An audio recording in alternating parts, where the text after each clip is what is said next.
Selamat pagi, siang, malam kepada semua Gen B di seluruh penjuru Indonesia. Kembali lagi dengan podcast Generasi Energi Bersih dengan tema Kartini Energi Terbarukan. Kita hari ini kedatangan tamu Mbak Pamela Simamora sebagai founder dari komunitas startup teknologi energi bersih atau KSTEB. Bagaimana Mbak kabarnya hari ini?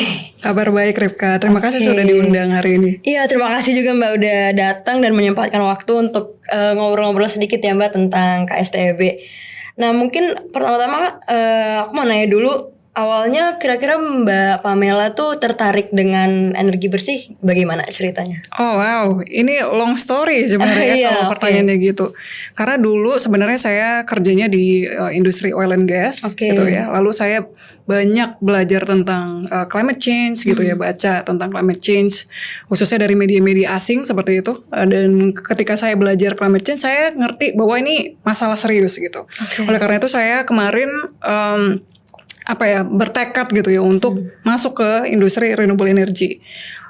Long story short, akhirnya saya kerja di industri renewable energy di berbagai organisasi dan juga perusahaan seperti itu, sampai akhirnya saya punya komunitas startup teknologi energi bersih seperti itu sih.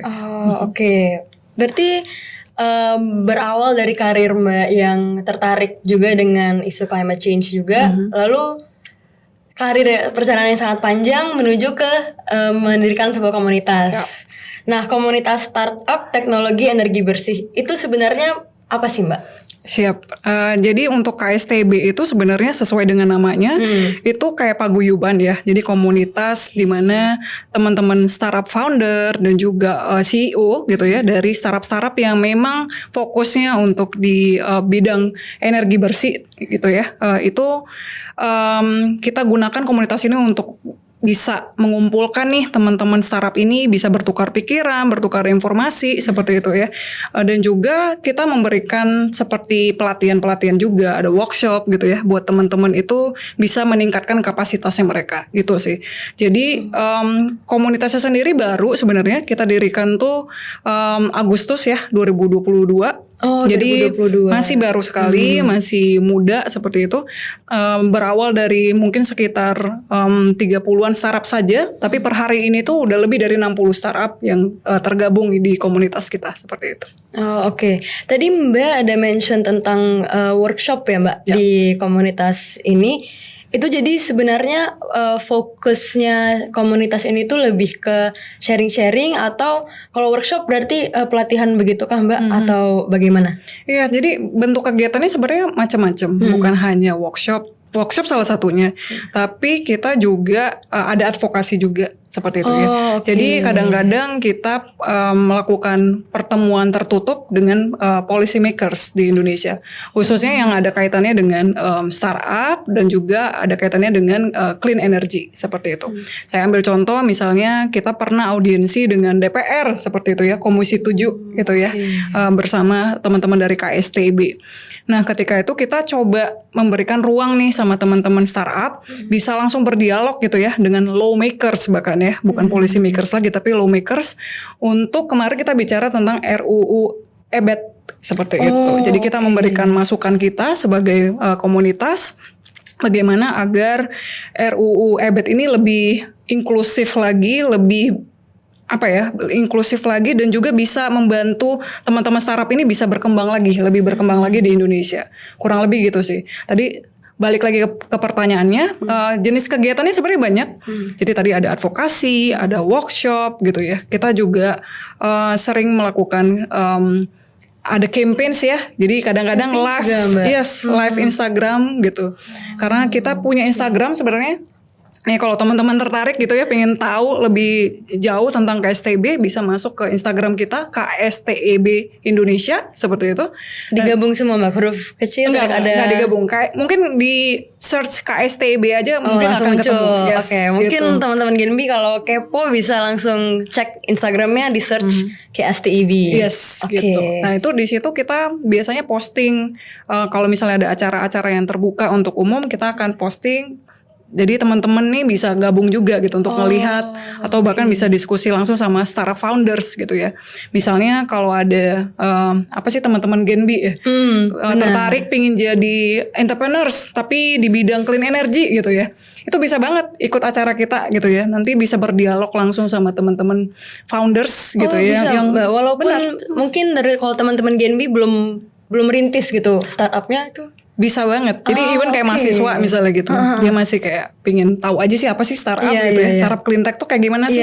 Karena kan biasanya kalau startup taunya Gojek, e-commerce, Shopee, fintech gitu ya. Ini clean tech nih masih jarang gitu ya, masih jarang didengar gitu. Oleh karena itu kita coba mensosialisasikan dengan cara-cara itu tadi, campaigns gitu ya, lewat sosial media biasanya. Seperti itu. Oke, berarti sebenarnya untuk acara-acara ini banyak yang terbuka buat umum juga ya, Mbak? Iya, saya bisa bilang mungkin nggak seluruhnya kegiatan kita itu terbuka untuk umum, tapi banyak yang bisa diikutin gitu ya. Untuk teman-teman yang di luar komunitas tuh bisa juga gitu terlibat. Oke. Wow. Berarti oh ya tadi kan Mbak ada mention tentang audiensi dengan DPR Komisi 7 ya, Mbak? Yes. Itu apakah hasilnya ada dokumen yang ditandatangan kedua belah pihak apa gimana, Mbak? Yes, itu kita maunya gitu ya. Oh, gitu. Tapi kan as you know susah ya Iya, kalau buat yang kayak gitu di Indonesia. Jadi kalau ditanya output akhirnya apa, memang kemarin tuh terakhir hanya berupa policy brief. Jadi kita sampaikan gitu ya, policy brief kita yang sudah kita craft gitu ya, sedemikian rupa untuk menyampaikan poin-poin rekomendasi kita ke anggota DPR tentu saja, lalu kita serahkan gitu ke ketika itu kita ketemu sama wakil ketua komisi 7-nya ya, seperti itu. Jadi lumayan lah, udah ada terjadi dialog gitu ya, juga kita sudah sampaikan secara konkret apa sih rekomendasi kita gitu ya. Walaupun memang in terms of follow up ya gitu. Ya sayangnya belum ada gitu ya, yang konkret nyata kelihatan apa sih gitu, perubahan apa yang sudah terjadi. Karena toh juga RUU EBT-nya juga sampai hari ini belum jadi ya. Iya gitu. benar. Seperti itu. Berarti sebenarnya tujuan audiens ini awalnya membuat RUU EBT ini lebih berpihak kepada startup founders gitu, Mbak. Kurang lebih. Jadi sebenarnya banyak hal yang kita sorotin ya untuk spesifik kalau kita bicara RUU EBT. Jadi mulai dari poin-poin mengenai misalnya siapa saja sih yang bisa dilibatkan dalam pengembangan energi terbarukan di Indonesia. Nah, kalau kita baca gitu ya, draft RUU EBT-nya itu belum mencantumkan startup gitu ya, atau mungkin UMKM ya bahasa Indonesianya gitu ya, lebih tepat ya, atau small medium enterprise gitu ya. Itu belum ada. Jadi ketika itu kita coba merekomendasikan boleh nggak ya kalau dimasukin juga seperti itu. Karena menurut kita ini potensinya gede banget gitu. Teman-teman startup ini bisa gitu berkontribusi dalam proses transisi energi di Indonesia seperti itu. Selain itu juga kita tentu saja menyoroti pasal-pasal di dalam RUU EBT yang memang spesifik untuk ini ya, energi terbarukannya gitu. Misalnya saya ambil contoh ada pasal mengenai PLTS atap seperti itu. PLTS gitu in general ya. Nah, itu kita coba kasih rekomendasiin ketika itu ada salah satu startup kita BTI Energy dari Bali gitu ya, tapi mereka fokusnya di PLTS atap gitu ya. Nah, foundersnya itu memberikan Beli Erlangga ya kita sebutnya ya, Beli Erlangga ketika itu memberikan masukan gitu, bagaimana untuk memperbaiki gitu ya bunyi pasalnya di dalam RUU EBT itu. Seperti itu sih. Jadi substansinya kita berikan rekomendasi dan juga inklusivitas in terms of bagaimana biar bisa melibatkan teman-teman entrepreneurs juga seperti itu. Oke, very insightful, Mbak. Tapi tadi kan Mbak ada mention tentang salah satu startupnya PLTS atap atau PLTS in general ya? PLTS atap. Kalau selain PLTS atap sebenarnya di KSTB ini apakah ada jenis teknologi lain yang selain PLTS atap itu, Mbak? Oke, tentu aja kita banyak ya, karena KSTB itu kita tidak spesifik di salah satu jenis energi terbarukan. Jadi mau itu PLTS, energi surya, energi angin, geothermal, bahkan bukan hanya yang untuk sektor ketenaga listrikan, teman-teman startup yang tergabung dalam KSTB itu juga banyak yang mainnya di sektor transportasi. Jadi misalnya startupnya itu mainnya di baterai untuk kendaraan listrik. Itu kita punya namanya Swap Energy. Itu juga salah satu anggota kita seperti itu.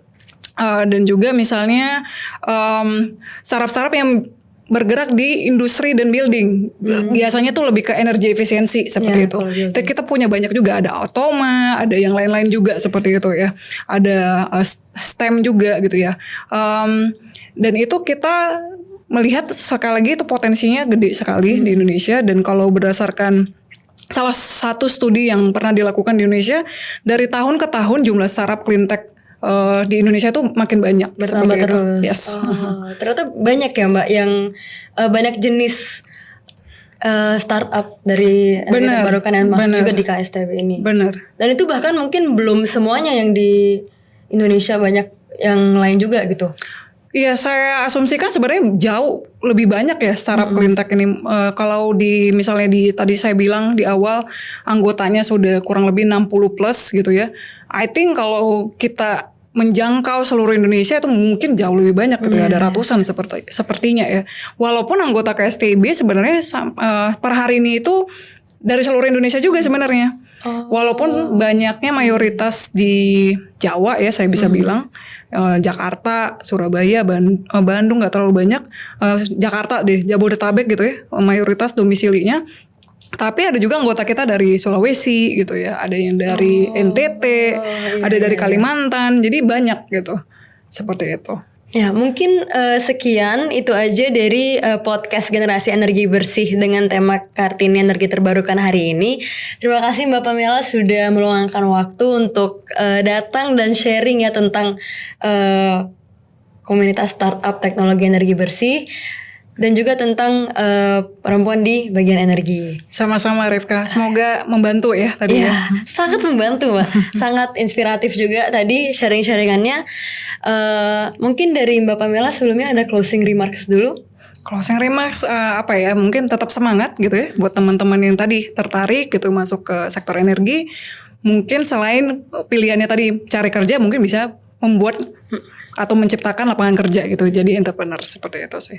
Oke, mungkin itu ya teman-teman. Terima kasih kepada Sobat Genbi yang sudah mendengarkan podcast ini. Stay tune untuk podcast menarik lainnya. Sampai jumpa.